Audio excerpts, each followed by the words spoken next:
Hi everyone. Till now, we have done the planning of presentation. Today, we will prepare and after preparation and planning, the most significant and important part that comes is practice, the introduction and conclusion. What does that mean? Practice that introduction and conclusion is basically based on primacy and recency effect. Most of the psychologists say that primacy and recency effect discloses the fact that the audience or anyone can retain the information that is given in the beginning and at the ending. So you should always prepare your opening and your closing effectively so that that information can be retained, and for doing so, you need to churn your brain. You have to ask certain questions to yourself, that whether you have decided the aim of your presentation, selected the topic of your presentation, are you aware of this sort of audience you are having in front of you? What are the chief elements and the main points that you have included in your presentation are, and do you think you will be able to convince your audience to the optimum level? For that, you need to prioritize the expected outcomes that you have decided that you will be getting from your audience. In the upcoming slide, we will be knowing about step number 5, prepare the introduction and conclusion. As I had already explained, the primacy and recency effect of that is also called serial positioning effect. So decide how you are going to begin and how you are going to end. So in the beginning, you need to gain the attention of your audience. Later on, you need to summarize and reiterate whatever you have explained during your presentation. So giving the summary is really very much important and significant.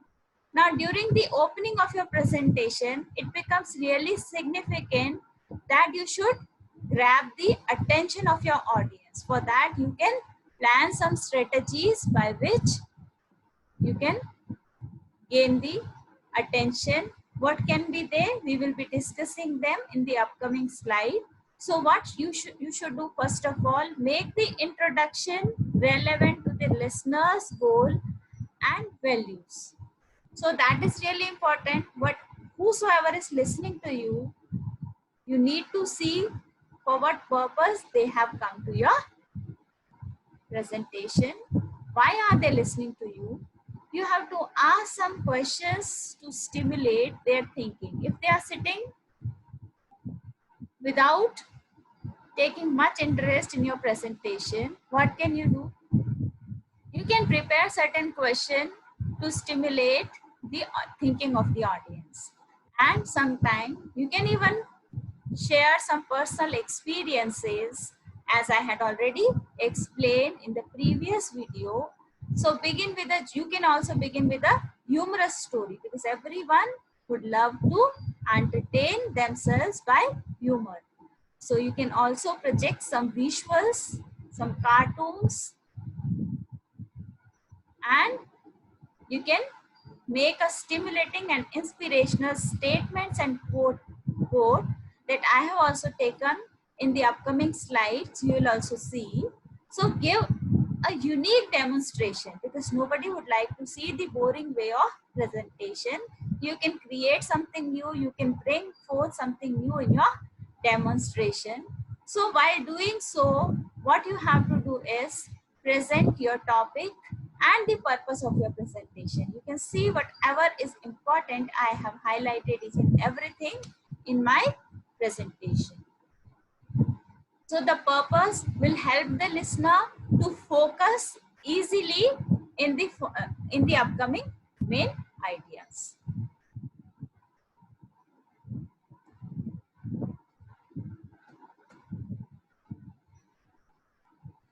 So the first thing is you have to speak from the memory.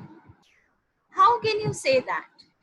Sometimes if you feel that you are a very good speaker, you can rely upon your memory as well. But along with that, you can keep certain notes ready with you. By any chance, if you forget something, you can at least see to it and proceed further with your memory, your presentation.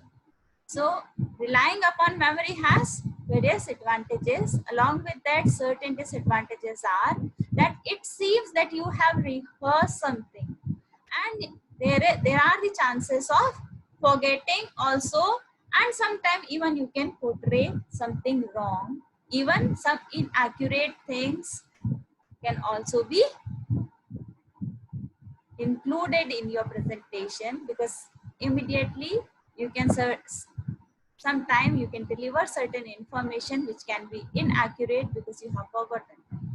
So speaking from memory is one way of presenting yourself. After that, the second way is speaking from notes. So you can see that while speaking from notes, you can include certain information in your presentation. You can the notes, you can write on the notes, you can write on the cards, and even you can project them on electronic media as well, so that you can see to it. As I am doing right now, you can see. Even I'm using my memory.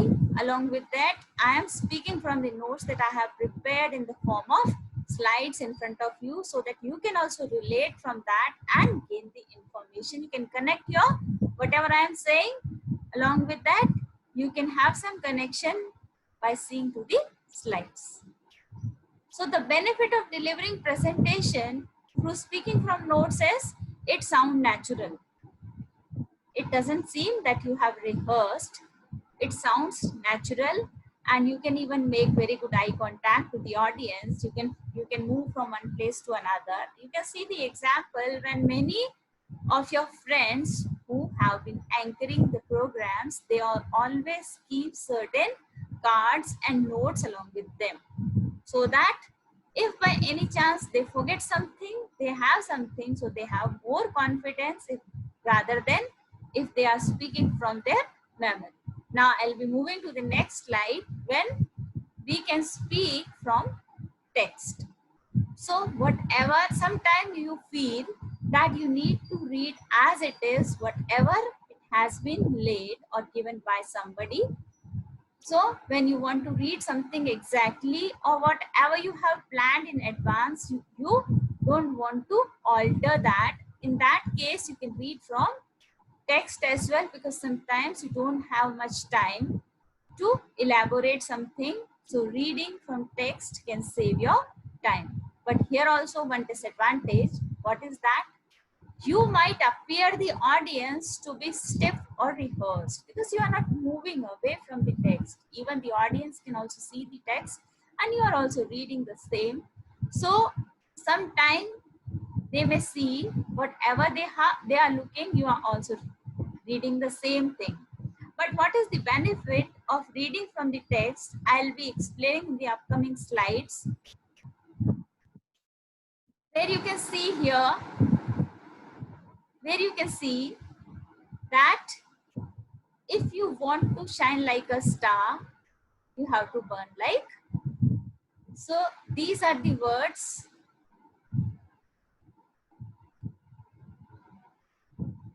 Some words of famous people. If you want to quote, you can read from the text as it is, so that people will rely on the words of those famous people. Now, the last method is using a combination of methods.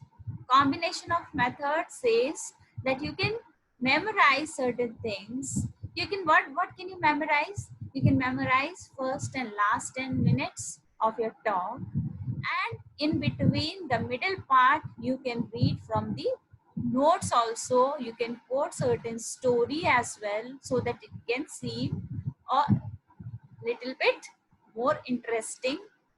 Finally, Speaking from text might be appropriate when you are reading certain quotes or some important points you are putting in front of something that can, if you have kept some visual, that can create more impact upon the audience, because they can see also, they can listen to what you are saying, and accurately and completely they can take the knowledge that is given by you. So what is the requirement of reading from text? When I want to read this quote to you verbatim, to ensure that I don't distort the original content. When you have this intention, you can always read from notes. So now, in the conclusion, I would say that it is really essential through frequently underdeveloped section of preparation. Although you have prepared everything, and after preparation you have rehearsed, you have practiced each and everything, whatever you have planned. So practicing is more important than planning. In this stage, what you can do, you can summarize whatever you have elaborated, whatever information you have provided in detail. Now at last, if you summarize something, people can gather the knowledge whatever they have attained during your presentation, because as I had already discussed, the primacy and recency effect is there, where the audience can only retain the knowledge or information given at the beginning and at the ending. So important elements can be concluded at the end. How can you do that? You can make a review of the topic. Purpose of your presentation again can be elaborated by you. And even you can disclose a statement of conclusion.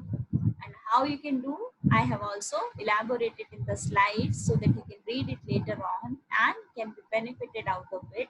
I hope you can start like this also. I hope to have been able to show that the effect of, and later on you can proceed with your content. And if you want to say about the next stages, this does of course highlight the need of further research in the area of. So if you want to state that, you can start in this way.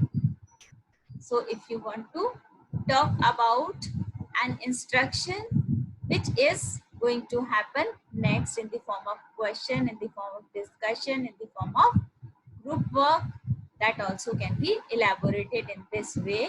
I would now like to give you the opportunity to ask questions, and later on you can state your questions and wait for the answers to come to you. And at last, it is really essential to give thank you if you are ending your presentation. So how you can conclude, I have elaborated everything in this slide. At last, suppose if you are saying thank you, you can keep a lasting memory by putting something creative. Here what you can see, I have kept the lines said by Adolf Hitler. I am prepared for the worst but hope for the best. So you can see, when a person can prepare for the worst, so I am just saying to you to prepare for the best or plan for the best presentation that you are thinking of. So in the upcoming video, we will be knowing about the audio visual aids, all right?